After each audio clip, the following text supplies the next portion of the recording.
In this session, we're going to see how do we delete roles in the SAP system.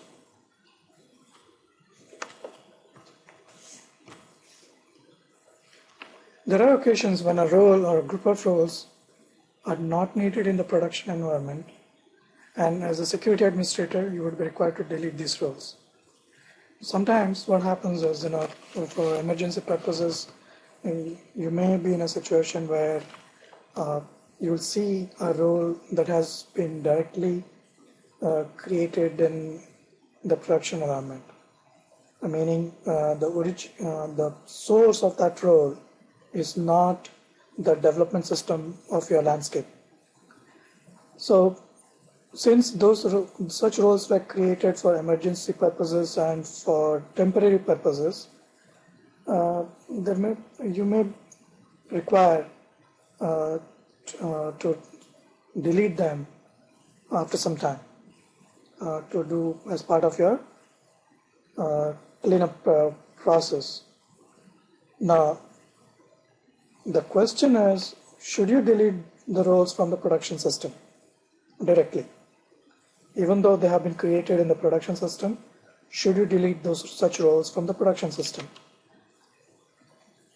Now, if the source of the role is the development system of your landscape, meaning if the role was first created in the development box and then transported to the production system, of course, going through the testing process and all, if the role was created in the development system and then moved to the production system, then such roles should not be deleted from the production system directly.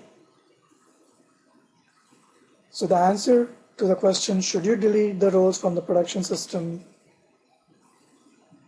is no, you should not. So how do you delete such roles from the production system then? So if you want to delete a role from a production system, then what do? Now, even though you cannot delete the roles from the individual system, if you have access to to delete the roles from a production system, you can do that. You can delete the roles directly, but that should not be the preferred way to do it. Because let's assume you have you have a role which is there in development system, then you have it in testing system, and you also have the same role in the production system. Now, if you delete the role from the production system directly, and then you don't delete it from, let's say, testing system or the development system, all the three systems in your landscape become out of sync. The roles which a production system would contain is not the same as the development system. Now, development system could have some junk roles too, which you may have created for testing purposes and all. But the roles that are there in the production system, the source for those roles, the originating point of those roles, should be the development system. So if you delete the role directly from the development production system, and then you don't delete it from development or testing, then the three systems get out of sync. So that is one of the problems, but that's a minor problem. But the biggest problem is that of the audit issues. Now, anything that happens whatever happens in the production system should have an audit trail. So if you delete a role directly from the production system, you don't have an audit trail. You don't know if you see the role in development, but you don't see it in production. Then the question arises, what happened to the role in the production system? So there is no trail for you to find out what happened. For auditing purposes, you should not delete the role from the production system directly. Because even if you delete the role from the production system directly, let's say, the system maintains a change log, change document, using which the auditors can find out what you have done in the system. So let's say the auditors come and they figure out that a role has been deleted from the production system, and if you don't show the supporting documentation that the role was deleted from development and then moved to production, if you don't show a supporting document for that deletion, you may get into problems. So audit is the big factor due to which you should not delete the roles from the production system directly. So what is the proper way to delete the roles then? Now, if you don't want a role from the production system, then how do you delete it from the production system? So the proper way would be to delete the roles in the development system and follow the transport process to delete the role from other systems in the landscape. So you delete the role from the production system using the transport process. And how do we do that? We'll see. So when a role is deleted from a system, all the assignments associated with the roles are also deleted. For example, if a role is deleted, then whoever is assigned that particular role, all those users lose the authorizations given through that role.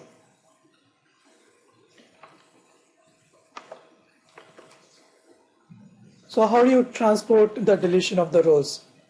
So what you need to do is, if you want to transport the deletion of the roles, you should first create a transport request for the role in the development system. Then delete the role. So you should not delete the role in the development system and then think of transporting it. Then you can't do that. So to delete a role from the production system, you first have to delete the role from the development system. But before actually deleting the role, you should first put that first put that role into a transport. So what are the steps to delete a role? So to delete a role, before deleting the roles are put in a transport request. Then the roles are deleted from the development system. Now, putting of the role in the transport request is to be done in the development system. So once the role is put in the transport request, you delete the role. And then to move the deletion of the roles from the development system to other systems in the landscape, the transport request that you have created is released. So that's how you delete a role, by using a transport request. So once you transport requests always have a change log. You can using a transport request, you can find out who created the request, when it was released, what was the content of that transport request, when it was moved from one system to another system. All these pieces of information you can have when you look at the transport log, and this helps this log, the information from the transport logs, take care of your audit requirements. Now, composite roles are also deleted in the same way as single roles. That is, you first put the composite role in a transport request and then delete the composite role. But in this case, because a composite role is a collection of single roles, you first have to remove the single roles within the composite role and then follow the deletion process. Meaning, first you remove the single roles from the composite role, and then for that composite role that you want to delete, you create a transport request. After creating the transport request, you delete the role, the composite role, and then to move the deletion from the development system to testing system and to production system, you release the transport request. Now this happens for single roles, you can do it for composite roles, and you can also do the same process for mass roles. Suppose if you want to delete a group of roles from your system, then you can follow the same process. The only thing is you put all the roles that you want to delete into a transport request one by one. You create a transport request for one role, then add the second role into the same request, then add a third role into the same request. So like that, for a group of roles that you want to delete, you put them into a single transport request and then delete all the roles from whatever you have put into the request, and then release the transport. And once you release the transport, when it moves to the other system, all the roles that you have put in the transport request are deleted from the respective systems, let's say the testing system or the production system.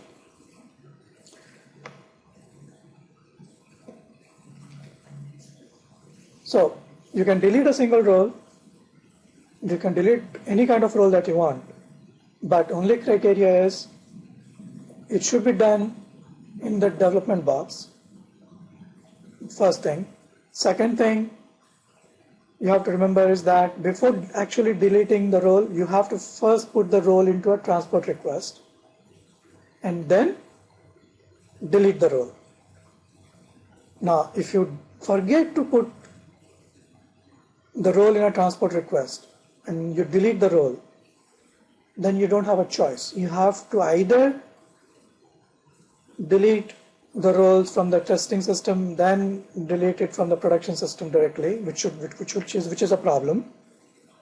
Or the second option is you create a role, the same role, in the development system, and then do the deletion process. Process meaning you create the transport and then delete the role.